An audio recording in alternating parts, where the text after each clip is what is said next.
ভগৎ সিং এর 5টা অজানা তথ্য যা আপনি আগে শুনেননি। 1. খেতে বন্দুক চাষ। মাত্র 8 বছর বয়সে ভগৎ সিং বলতেন যে তিনি জমিতে বন্দুক চাষ করতে চান যাতে ব্রিটিশদের ভারত থেকে তাড়ানো যায়। 2. রক্তাক্ত মাটি সংগ্রহ। জালিয়ানওয়ালাবাগ হত্যাকাণ্ডের সময় তার বয়স ছিল মাত্র 12 বছর।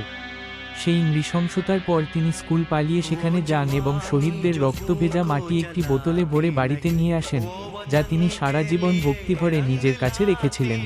3. বিয়ে এড়াতে বাড়ি ত্যাগ। যখন তার বাবা মা তার বিয়ের জন্য চাপ দিচ্ছিলেন, তখন তিনি বাড়ি থেকে কানপুরে পালিয়ে যান।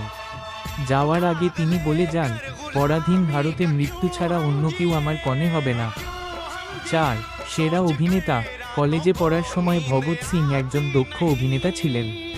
তিনি রানা প্রতাপ এবং ভারত দুর্দশা র মতো বহু দেশাত্মবোধক নাটকে অভিনয় করে সমাদৃত হয়েছিলেন।